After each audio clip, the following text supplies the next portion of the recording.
All right, guys. So this is how I would maintain several languages. How could you possibly maintain a lot of languages? Because most people only know about like one language or two, right? But for me, I know three, right? And I'm about to learn a fourth one, right? Very soon.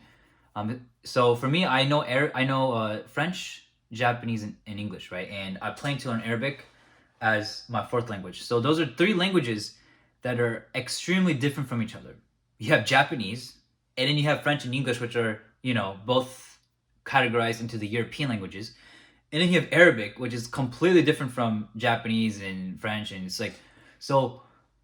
I think when it comes to maintaining several languages, it depends on the language that you're trying to learn or the languages that you already know. So, for example, if all you know are a bunch of Romance languages, for example, if you knew like seven languages and all of them were like Portuguese, Italian, French, Spanish, right, German, English, right? If those are the only languages you know, then like you're gonna be able to very easily maintain those languages because those languages are very similar to each other. They complement each other. If I were to learn Spanish, guys, and get fluent, I could take literally years off of Spanish. And just by spending time in the French language, I will be maintaining my Spanish through French. This is what I've noticed with my relationship between English and French. I've noticed that my English actually maintains my French, and then my French can actually maintain my English. So even if I were to take time away from French, for some reason I always come back to French and maintain all my ability. Because like I said, I learned French before I learned Japanese, right? So when I was on my journey to learning Japanese, I spent a significant period of time away from French. Like I'm talking like 9 months, like almost a year where I didn't have any exposure to French.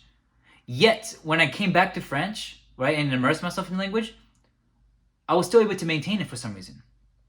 And I think that's thanks to English, right? Well, one reason is also because if you become fluent in the language, it becomes very hard for you to forget, right?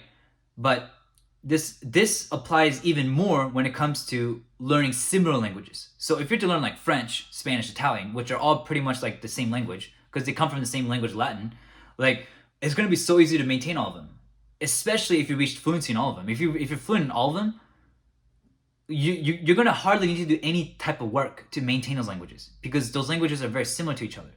Like Spanish, by spending time in Spain, like you're going to be maintaining your French. And then if you have to if you're to live in France for 2 years, like you'll be maintaining your Spanish even if you're not exposed to Spanish, because just immersing yourself in English and French in itself will maintain your Spanish. Do you guys understand? Because these languages are very similar. But when it comes to learning languages that are very different, right, like Japanese, if you want to maintain Japanese, like you're going to have to put in a little bit more work because you can't maintain Japanese by itself because Japanese is Japanese, right? It's not like French where it's so similar to English that it just maintains itself. So I noticed that, it's a lot easier for you to forget Japanese than it is for you to forget French. Even if both, so even if you do achieve fluency in Japanese, if I were to bet you, I would bet you that if I have to spend like X amount of time away from both French and Japanese, I guarantee you the first language I'll probably forget first is Japanese. I guarantee you. I guarantee you that I'll lose my Japanese ability faster than French, given that all I spend my time in is English. So if I had to only spend time in English for the next 10 years, I'll guarantee you I'll lose more of my Japanese than French. So I noticed that it's a lot easier for you to forget Japanese than French, at least if you are spending time in English, because English in itself will maintain the French for you, because French and English are pretty much the same language. Like they're so similar in terms of vocabulary. It's laughable. It's freaking laughable. Okay, but when it comes to Japanese, like it's gonna take a lot more effort to maintain that because it's so different. So the more different your languages are, the harder it will be to maintain.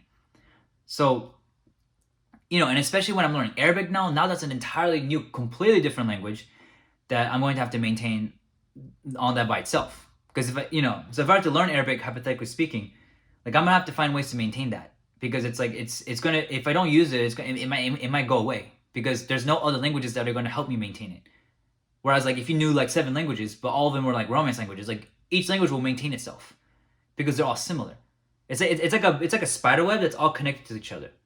Whereas with Japanese and English, it's like there's no spider web that's connected. There's no spider web because it's like there's only one link. It's like there's not many links that connect with each other. So it's going to be harder for your brain to maintain that language. So, for me, the way I maintain my languages, honestly, like for me, what I did was like I would go hardcore, one at a time. So, for example, like for my languages, like I like to focus on one language at a time. I don't like to focus. I don't like to do two languages at the same time. For me, if I have to have like a Japanese phase, I'm going to have like a solid phase where I'm in Japanese, right?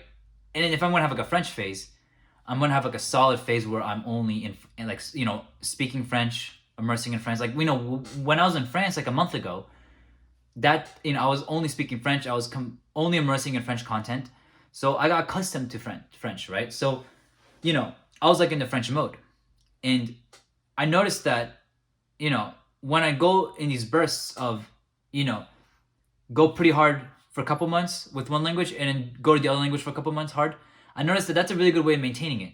And I've been able to maintain these languages after a period of time, and I've even gotten better because 2022 was when I was finally pretty much fluent in both French and Japanese. But ever since then, right, and it's 2024 now, I've actually improved my Japanese. Like I've improved both my French and Japanese. You know? So like when I spoke French a month ago, that was the absolute best my French was at it, in my entire life. Out of my entire life, that was like when my French peaked. Right? Because I was actually improving a little bit despite me not going hardcore. Like I went hardcore in French in 2019 because that's when I learned French was in 2019, and then I learned Japanese hardcore in the time frame of 2020 to 2022. So it was like 2 years of hardcore, but despite me not going hardcore with the languages, I was still able to get better at it over time by doing periods of I'll go hardcore. I would like basically focus more on Japanese and I would focus more on French. I wouldn't go hardcore because my definition of hardcore is literally spending like 6 hours a day with the language. I was not doing that for the last 2 years. I was only spending like literally at most like 1 hour to 2 hours a day, right? Because that's the only time I have to dedicate to the languages. But, out of the time that I did have, right, when I was focusing on one language at a time, it was easy for me to sort of maintain the languages. That's what I've noticed. And it's also because I have a pretty high level of fluency in Japanese. So despite Japanese being very different, I have a very high level of fluency. So I'll be able to maintain Japanese a lot easier.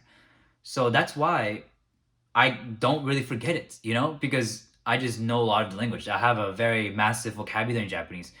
I would actually say that my vocabulary in Japanese probably surpasses my English. In terms of the number of words that I know, it probably surpasses English. I mean, that's the power of reading, guys. That's what reading does to you. So, yeah, and when it comes to maintaining languages, that's what I would recommend, guys. I would just do focusing. But this only applies once you're fluent. Okay, you have to be fluent first if you want to be able to maintain languages like this.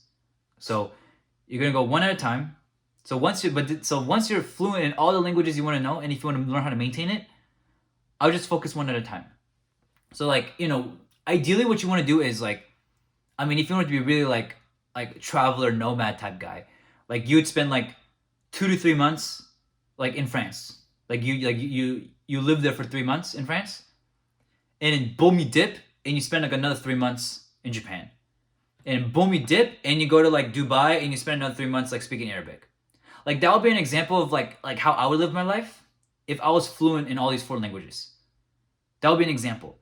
Like if I was already fluent and I wanted to maintain my languages and I wanted to, be able to advance in some of the languages slowly over a period of time, that's how I would do it. Because, the reality is like, even though our brains won't forget languages as fast once we acquire them, it's still true that if you don't use it, you're going to forget it over time, and the ability to speak is definitely going to decrease. Definitely, right? So in order to combat this, what you guys do is you guys can live in the country for a certain period of time, and go to the other country for a certain period of time, and then go to the other one. You know what I mean? It's like you can kind of just like swap it, and just like travel the world. You can kind of just travel the world like that. You know what I mean? That's the type of lifestyle like I kind of want to do. Spend one place at a time for a couple months and then go to the next country and spend there for a couple months. That's something that I think I'll be probably doing, right? Inshallah, right?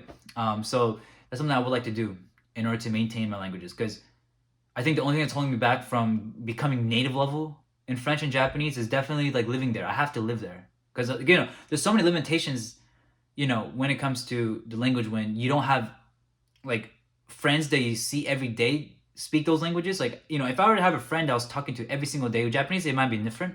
But when you're not in the country, it's kind of hard to achieve native level. So I think like that's the only thing that's holding me back, really. So that's why like living there for a couple months at a time would be like a great way to like really accelerate the language, and also maintain it too. So that's how like I would maintain languages, guys. Go focus one at a time, and you should be able to do it. Because that's kind of like what I did.